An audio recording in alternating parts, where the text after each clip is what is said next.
Hi, today we're going to review the Everhunt Diana. The Everhunt Diana is going to be a Valiantor, Deviant, Protector, and the Royal. Protector is a really nice synergy for a Valiantor, especially because at 9 stars she will bring to the team +2 Protectors, which means you will be able to run heroes like Hades, Odin, her, X-Royal, and Leandra. That makes for 7 Valiantors and 5 Protectors.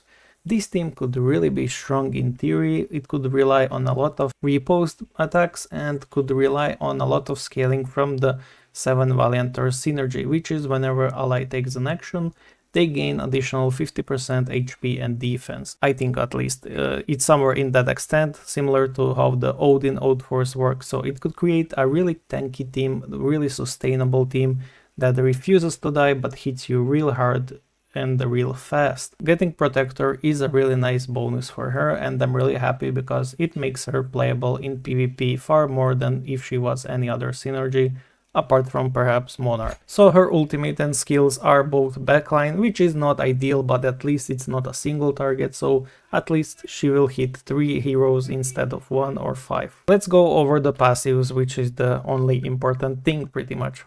After an ally attacks, it will deal true damage equal to 5% of the target's max HP, capped to 50% of own attack. Then that attack converts to the true damage into self-max HP. So she's basically a hero that scales off allies' attacks that deal true damage, and then she converts that true damage into self-max HP. So she's scaling from dealing damage pretty much. And this is really interesting. I think it could create a lot of good combos in PvP, especially with the Protectors, which attack a lot. So if it's coded to trigger on every single attack to deal true damage every time a repost is triggered, I think this is going to be really good. And I think she will scale up really amazingly. Especially because, as we can see in her last passive, she converts max HP bonuses into attack/defense at 60% attack and 20% defense. This also means she's a better Ophelia. If you take a look at Ophelia, Ophelia has been the queen in PvE for so long, for so many seasons, because she was converting all of the HP into attack at 50%. Diana does it even better because she converts it into attack at 60% and then gives additional defense as well. So Diana is automatically, in theory, already better than Ophelia. Ophelia does have the bind counter, which is her saving grace in a lot of cases, but apart from that, Diana just seems better for the damage increases, or rather the HP conversion. So she also increases self-max HP, which then I would assume gets converted into attacks. So she's like a hero that scales of allies' attacks, but then scales her own HP and scales her own attack and defense. So yeah, overall I really do like her kit. I think it's really interesting and has a lot of potential. And the passive that I missed is after each action performs an extra combo, which recasts the previous skill on the lowest HP enemy, dealing 200% of that skill's damage.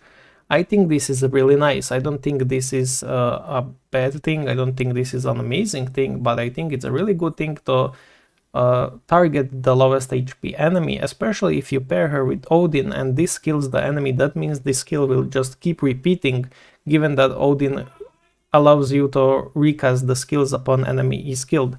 So I do think she has a lot of potential in PvP and in PvE. I do think she's a hero that needs a lot of testing and a lot of crafting around her, but I do think that we can get her there to be a better hero. Overall, maybe even the best hero, but not in PvP. The PvP best hero is definitely taken this season by Arcdina, and then she's basically competing with Marina for the PvE/PvP slot.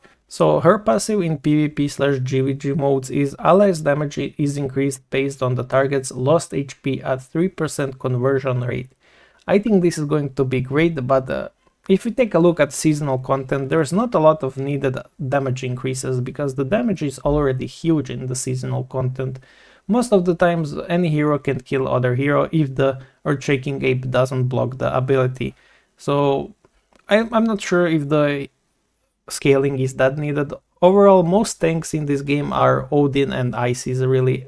Occasionally Elmer can tank, But these two heroes are the only two heroes that can scale up their HP enough to actually survive the skills. Her rune skill is each round gain 100% max HP to all allies, stacking up to 10 times, so 1000% max HP is really nice. And overall, I think her legendary runes are going to be a must-have, because this will automatically convert to the attack to all allies, so it's also a 500% attack increase to all allies. Therefore, her legendary runes are going to be great. Overall, Everhunt Diana, I do think she's going to be S or S- tier in PvP, and the same goes for PvE really. There is a world where she gets to be S+, obviously if she's coded as Ophelia or even better coded. So take it with a grain of salt, this hero does require actual practical testing. In theory, she could be really amazing and she could be at worst like S- tier. I don't think she will be worse than that. So yeah, that's about it for the Everhunt Diana overview, and as of it right now, I do think that Marina is the best overall hero.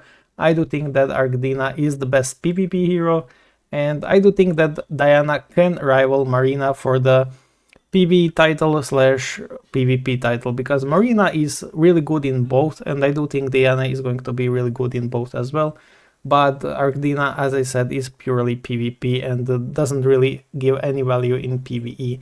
So that's about it, and see you in the next one.